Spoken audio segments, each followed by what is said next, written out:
Music Awards hanggang November 9.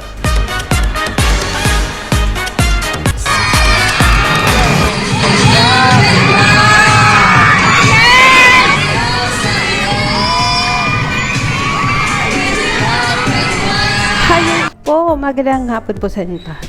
Alexander Lexter Jules nagbabalik para sa inyong evening update na po to kasi ginabi na po tayo mga kaibigan. Kamusta po kayong lahat? Welcome back sa aking channel, Alexander Lexter Jules. Ngayong hapon pag-usapan natin itong ipinost ni Mr. Rocky Rock Santos sa Twitter world. This is posted 7 minutes ago.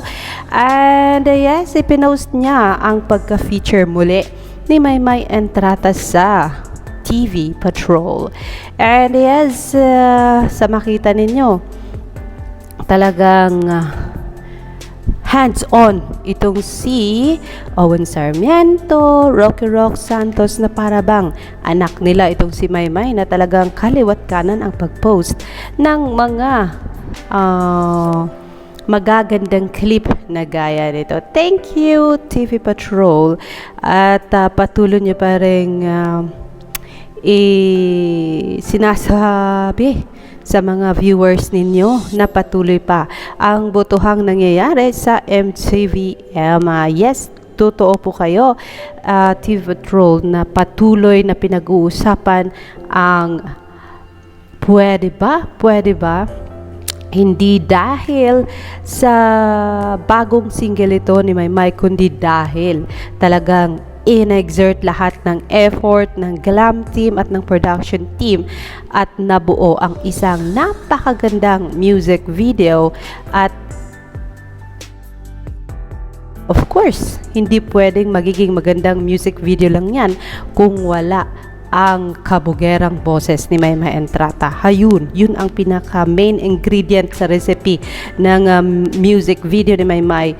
Yung una, yung pinaka magandang boses niya na ang taas-taas na ngayon. Ewan ko ba anong ginawa ni Miss Jade Richo dito. At ang pangalawa ay ang talagang to the moon, to the infinity, ang all-out support nitong glam team ni Maymay na talagang binigay na lahat at pinaganda na lahat si Maymay at ginawang international artist doon sa iba-ibang costume plus yung pag-edit ng kanyang music video. Hindi lang minsanan guys, kasi nakita natin yung behind the scenes na clip ni Owen Sarmiento, and hindi lang minsan, kundi ipinakita pa kay Maymay kung gaano siya kagaling sa camera, and siguro there's some kind of baguhin banda rito, banda roon, kaya pinakita. Narito po ang video na yan.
And so yes, hindi magawa mangyari ang ganitong klaseng magandang video kung hindi dahil sa direksyon ni Rocky Rock Santos na kamakailan lang ay kinilala ito, ni-recognize ng Manila Bulletin ang kagalingan ni Rocky Rock Santos sa paggawa ng maraming magagandang artista na kung saan gumawa ng magagandang musika sa mundo ng music industry, na kung saan kinikilala ang mga musikang dinirekta ni Rocky Rock Santos na mga magagandang music. And so yes, kundi dahil sa team din ng production team na pinamumunuan ni Rocky Rock Santos, o kaya talagang doble, triple ang appreciation na nangyayari at recognition ng mga tao with regards to Pwede Ba. Talagang kaliwat ka ng review na ang nangyayari sa YouTube kung makita ninyo, at talagang magaganda lahat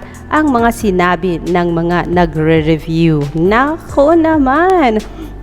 Talagang gifted itong si Maymay, plus yung charm niya, nako, at plus yung ini-exert niyang effort para mapaganda ang kanyang second single. Kaya sabi nga niya, ni-request niya talaga sa production team na bigyan siya ng medyo mahaba-habang panahon bago sundan ang Makabugera, dahilan sa ang gusto niya ay quality music ang ibibigay sa mga taga-subaybay niya at hindi ang numbers of music na pwede niyang ibigay.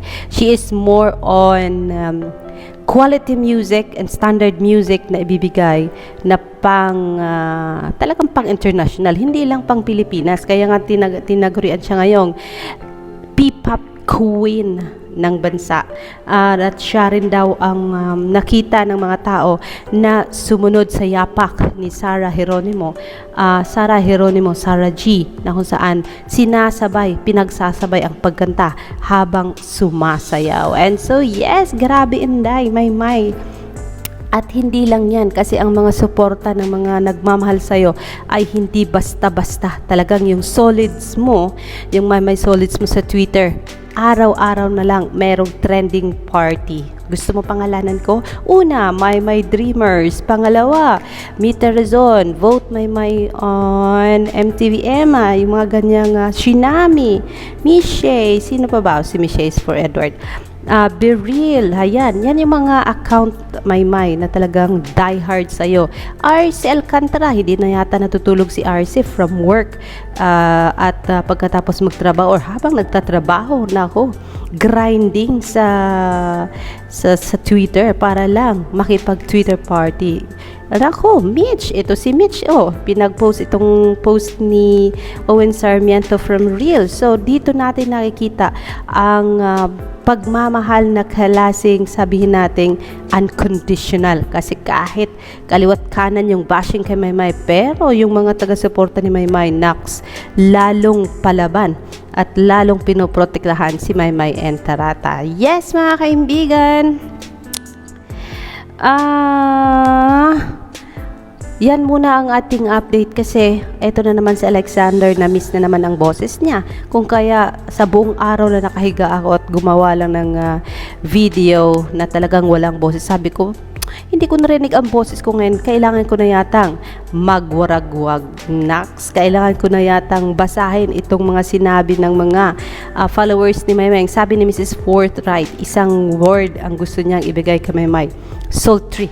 After watching Maymay's Pwede Ba song. Ayan, top trending ngayon si Maymay, syempre. At sabi ni Butike, puro kanta na lang si Maymay, pwede ba daw, pero tignan nyo, bangaw yan pag binigyan na yan ng serye. Ano kaya ibig sabihin no ni Butike? Hindi ko alam. Bangaw is, I don't know, is it a rainbow? I'm not sure. Pero yes, 1 hour ago, ipinost itong